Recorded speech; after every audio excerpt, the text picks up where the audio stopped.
Hello everyone, Razorblade Mango here, and today I just wanted to sit down and express some thoughts and feelings that I've been having the last week or so, ever since the announcement of the death of E3 2023, and presumably the final nail in the coffin of E3 in general.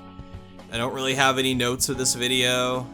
I'm not really trying to prove any point or anything like that.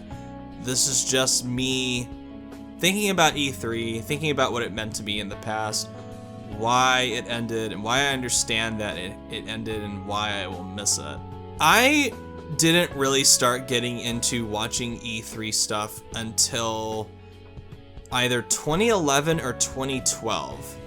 And then my excitement for the event was increased when E3 2013 happened.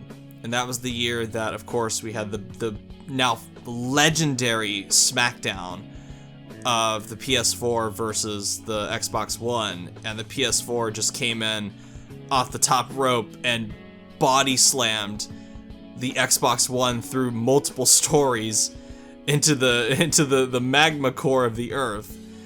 And that was the year, of course, that things like Kingdom Hearts 3 was announced, things like Final Fantasy Versus 13 was becoming Final Fantasy 15. It was a great year for E3 as far as headlines and big exciting moments. And that was the year that I really got into it, because that PS4 conference was, again, legendary. And as a 20-year-old at the time, I was so hyped up by that event. I received my big high from that event. And for the duration of my experiences with E3, watching it for the next few years, I was always chasing that high again. I never got it. It came close every so often, but it never reached that point again. E3 basically became, for the next few years, an event for my circle of friends and me, where we would all get together for the traditional Sunday through Monday string of conferences, sometimes Saturday, sometimes Tuesday, and we would sit down, we would hang out throughout the day, we would plan a schedule, we would go out and eat in between conferences, go out and eat after the big Sony press conference every Monday night at 6 p.m. It was just a really fun time to spend with friends. And I can't fully speak for my friends like Mario or Richard or another friend of mine, Joel, who I know listens to this channel, but I know it was a big deal for me, and I'd like to think that they had a lot of fun doing this as well, because I had a lot of fun. I loved just organizing it. I loved having my friends come here. We would just eat junk food. We would go out and have tacos and just wait with anticipation for the Sony conference on Monday nights at 6 p.m. That was always the big one for us. But I loved watching E3. It was just so much fun. It was just such a big social event for me. And this is gonna sound goofy as fuck, but to me, E3 for a long time was the big Super Bowl of the year for us. This is the one where I literally, again, this is gonna sound really dumb, I literally had dreams months in advance of these conferences that we would watch. And sometimes we would get great conferences, like E3 2015, E3 2016, and then we would have not so great ones, like E3 2014, E3 2017, and I'm talking more about PlayStation, because that was the big investment that I had in at the time. It's a double-edged sword, because I fully understand why E3 was so problematic for a lot of people, because it represented the worst tendencies of the video game industry to lie, to hype up false promises, and it always sucked when we would see something at E3 that looked really great, and then it would actually come out, and it would just suck balls. Things like Watch Dogs, things like Destiny 1, OG vanilla Destiny, which I still think to this day was a massive disappointment. It started to become a point where E3 was seen as a problem by a lot of people. E3 was also the genesis of this cloak and dagger, super secrecy kind of stuff that the industry likes to play around with. E3 was the reason why the video game industry is not like the movie industry, where the movie industry, I think, announces stuff way too often. Way too much. Where they literally will show you a roadmap of things that they're going to do for the next 5 to 10 years. Things like Star Wars and Marvel and DC and all these other companies doing their cinematic universes where they love to give you roadmaps of movies and TV shows and shit. And the video game industry operates in the exact opposite way. They'll show you the roadmap for things like individual games, especially live services, as far as content support. But as far as games that are on the horizon from specific publishers like Nintendo or PlayStation, Xbox, Activision, EA, Take-Two, they operate in a very secretive way. And the reason they do that is to generate hype among the audience. For all the shit that I've given Sony about how secretive they are and how their lack of communication irks me, it definitely doesn't hurt them financially, at least not yet. Now, I've seen no evidence to where it hurts them. In fact, it actually helps them in some weird way because it allows people to speculate. It allows people to build anticipation. It builds and builds and builds until finally they'll give people what they want and people's hype is just through the roof. And that all originated from E3 and these conferences. And now it started to kind of get to a point where E3 for a while, especially in the waning years, started to feel irrelevant. Where a lot of companies, and Nintendo are the very first ones to do this. It's very common nowadays to have publishers do their own digital directs and that kind of stuff. Nintendo was a pioneer in that. They were the very first ones to bow out of E3 and start doing their own thing. And that they were so ahead of their time with that. And I will admit, I laughed at them when they started to do that. I thought, what the fuck are they doing? They're being idiots. But it worked. It really worked for Nintendo. And they built that house on that land before all the other publishers started to move into the neighborhood with their own directs and their own publisher digital showcases and that kind of stuff. I think the big rock that started the avalanche that was the fall of E3 was PlayStation bowing out of it.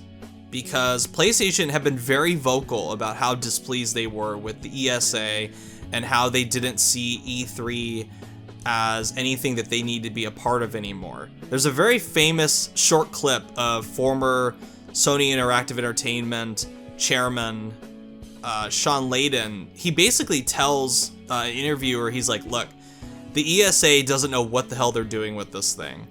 And they want it to be both a trade show and a public event. And you can't have one or the other. You gotta pick one. And because the ESA were so wishy-washy about that, because they needed to make more money, Sony eventually just bowed out at E3 2019. And they never went back. And I think when that happened, I'll speak for myself in a lot of this. When that happened, a lot of the excitement I had about E3 just gone, just dissipated. And it never really came back because I thought, well, the big lead up to E3 for hanging out with my friends and watching this shit was Sony. That's what it was. That was the big thing that we were all excited for. That was like the main event of E3 for many years. The big Sony press conferences at 6 p.m. on Monday nights. That was it. That was the Super Bowl. Everything else was just the pre-show. And if that was great, that was like a cherry on top for that. But when Sony left, that was when I went, okay. And it made me sad because we stopped basically doing it. I don't remember if we even did it during E3 2019, if we all got together in person, because we really just thought, well, there's really no point with Sony not being here, so I don't think we did it. And then 2020 happened, obviously, and that wiped out E3 for the year. And then I think it was either 2021 or 2022 when they decided to try again with E3. I think it might have been 2021, where they had all these publishers come in and they were just doing these useless streams for the event. And that was when, I think that was the year Greg Miller got on his high horse and was like, we all need to do better as gamers. And I'm like, yeah, dude, okay. And that was the year I think Take-Two had their Zoom meeting as a press conference or some stupid shit like that. It was just such a bad year, and it really exposed how irrelevant E3 was now. There really, as much as I have that nostalgia for E3, and I do miss it to an extent, it is useless now. It is irrelevant. And I never really believed that, because they were going to try again this year to do it. And I never really believed that they could pull it off, because without PlayStation there, without Xbox there, it's like, what's the point? There is no point, you know? If you're not going to have the big platform holders there, what's the point? And it seemed that a lot of publishers agreed. They just were like, oh, never mind, we're not attending. You know, Ubisoft bowed out, Sega was like, no. EA, no. Activision, no. Tencent, no. And that was it. It was just done. That was a done deal at that point. So they canceled it. And I think that was the smart decision, because with COVID wiping out E3 for 2020, publishers opened that Pandora's box of having their own digital presentations that would save them a shitload of money. You gotta understand too, these digital events, they still cost money to make. They still require a lot of organizing, a lot of planning, but it saves them a hell of a lot of money compared to going to E3. Because going to E3, it requires purchasing floor space, it requires booking flights for all the developers, doing hotels, accommodations, transportation, and that's just getting people there. This isn't even, I'm not even taking into account, you know, making demos for people to try out, putting up vertical slices for presentations during the conferences, testing them, time that could be better spent perfecting the full game, rather than dividing manpower and time to make a vertical slice that no one besides a couple people are ever going to get to play. So they opened that Pandora's box, and there ain't no closing it at this point. And once that opened, that was it. That was the death of E3. And I really don't think, unless E3 were to try again next year as a digital-only event, and this is what I think E3 should be, if they were smart, they would get into bed with a lot of publishers and try to create a paid at-home experience where you could go onto your preferred console and pay a set price to get access to a bunch of demos for upcoming games. I don't think they're ever going to do that, because again, that would fly in the face of my theory as to like why they don't want to do it anymore, because it would take time away from the full game developing a demo. But I think it would be, in a perfect world, I think that would be something really cool. But I don't think the big publishers would want to be involved. I don't think Xbox would really care.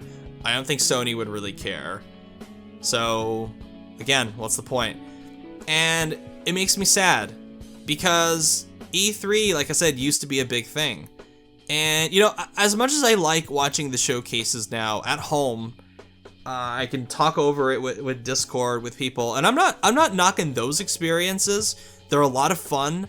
I love streaming with my friends to watch them. I love just chatting shit during them and making fun of them and doing videos where I recap them, especially the big ones, where I make predictions videos, which I actually have a few in the works for the upcoming PlayStation and Xbox showcases. And You know, that nothing like that has changed as far as content for the channel.